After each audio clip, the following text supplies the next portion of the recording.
right, welcome back to the show, your unofficial Maple Leafs post-game breakdown. Leafs win it 5-1 over the Hurricanes tonight in what I would call a statement win, to be honest with you. I was pretty impressed with this. Carolina's always been a tough team to play against. They make the playoffs every year. They do pretty well in the playoffs. They're almost what I would call, what the Maple Leafs want to be in a sense, how they play. But coming in, I was kind of doubting the team, even though they played pretty well against Florida. But still, I mean, honestly, up and down, I was impressed with this game. This is what I would call a no doubter win. There was no doubt in my mind after basically the first period, the Leafs were going to win this one, which is super rare this season. This season, every single game for the most part has been, kind of questionable of how they're going to finish the game off, especially the second period. Always been rough for them. The thirds too. But this one was good. Up and down. Everybody contributed. Everybody looked solid tonight. The defense, the forwards, bottom six guys, the top six guys. I was impressed with it. They looked like an actual legit NHL team tonight. I don't know why it's taken 27 games to look like this. Maybe some injuries have contributed to that. But they looked good. And it was a really big confidence booster game to see them. And it kind of makes me feel like the season might be back on the rails, I guess you could say. And I might be back on the wagon now, I guess. But yeah, just a real big confidence booster where this team is at. If they can keep the momentum going here and string some other wins together, I think you might be able to get back into that first, second, maybe even third spot in the conference pretty soon, which is good.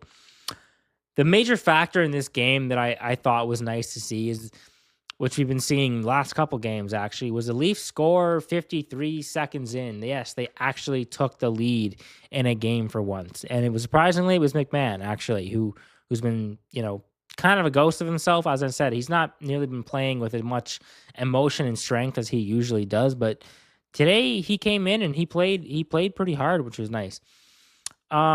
Right after that too, Scott Laughton scores in a weird bounce, rims it around the boards there, pops out in front, buries it. Nice too. Leafs get out in front 2-0. And from there it was kind of just smooth sailing. There wasn't any major spots in this game where they got hemmed in too bad. If there was, they defended pretty well. They eventually broke it out, which actually led to the Matthews goal. I think Nyes there was a minute, almost 2 minutes into his shift, disrupts the play there, brings it down, passes it over to Domi. Domi passes it to Matthews, gets a nice one-timer goal there. So, I mean, it was just, as I said, it was a gutsy win. Everybody seemed to pull pretty deep on this one and just play pretty rock solid from start to finish. There is what I would call trouble in paradise, though, and that is, I was flipping over to the Cowboys game there, and I missed the first minute of the third period. And flipping back, I saw that Hildeby was in net, and I kind of panicked there for a second, to be honest with you. And it appears that Wall has hurt or overstretched his groin there. And it's alarming because, your number one goaltender is already off in, space somewhere, having hurt himself a while ago. And there seems to be no real injury update on him. Now you got Wall hurt. Hildeby's been good and his game looks to be improving over the season. But now who do you have? You got Hildeby and you got Primo, or I think maybe Kaskasua or whoever they can find, basically. Hell, throw the fucking trainer in there. Like, it's alarming at this point because you go, okay, like the Leafs have been playing good, but they're still allowing 30-plus shots on goal per night. So, at what point can you play well enough to limit those shots where your goalie isn't going to have to save you the game? And I definitely don't think the goalie saved the game on this one, but it's definitely a weak point of Toronto. They allow so many shots on goal that if you have somebody like Hildeby in net for multiple games, or a Primo or whoever they bring up, it's going to cost you some wins here and there. And the Leafs cannot afford to have games lost because of goaltenders that are just not that good. So hopefully it's just a quick game, 2 game, max, 3 game miss for Wall here, but it's troublesome because if Stolarz was coming back soon, I wouldn't mind it too much. But he hasn't even skated, no real injury update, has just kind of just left the premises, I guess, which is it's alarming.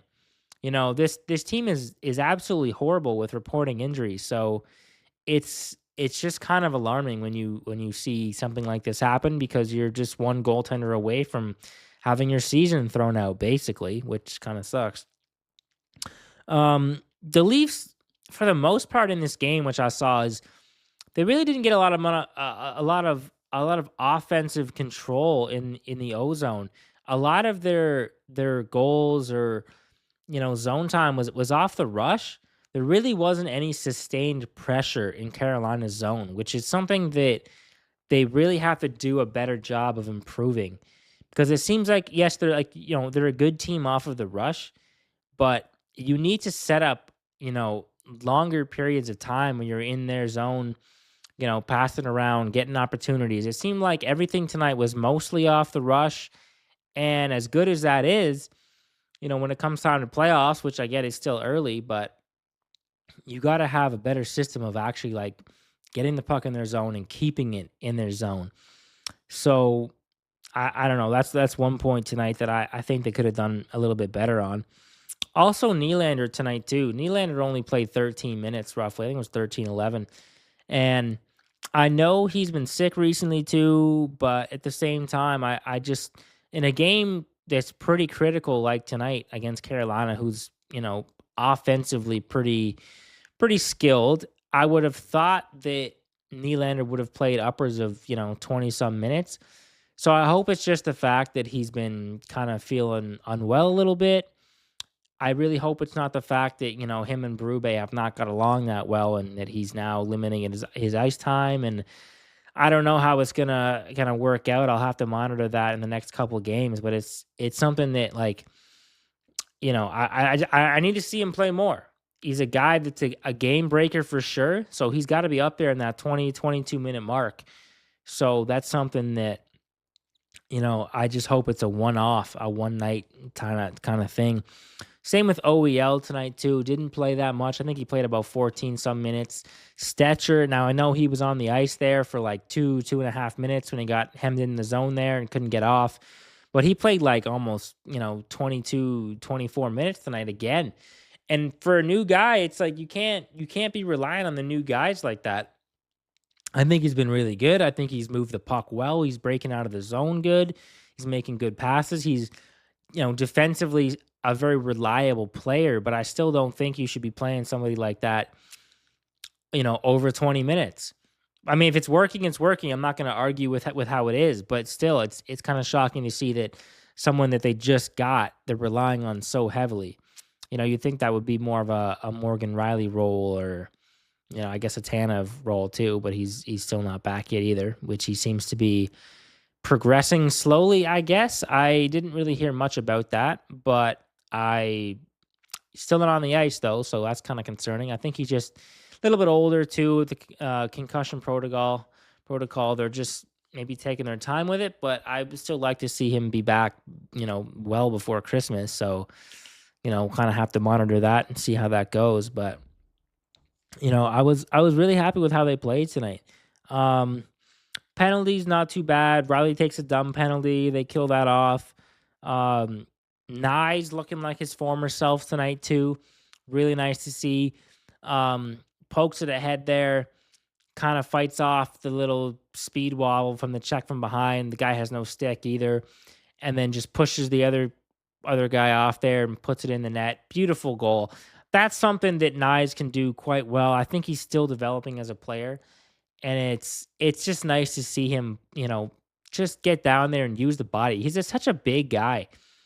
They're seeing him, use his size to get and kind of barrel his way to the net like that. It's just nice. It's a real good, promising sign for this team, which is good to see. I love it. And McMahon gets his second on the empty net. Hopefully that gives him some confidence. But yeah, really, really like just happy overall with the game. It was nice to see a statement win by the boys tonight. So yeah, that's all. I'll try to get back on here next game, tell you how it goes. But for now, thanks for tuning in. Go Leafs, go as always. Cheers.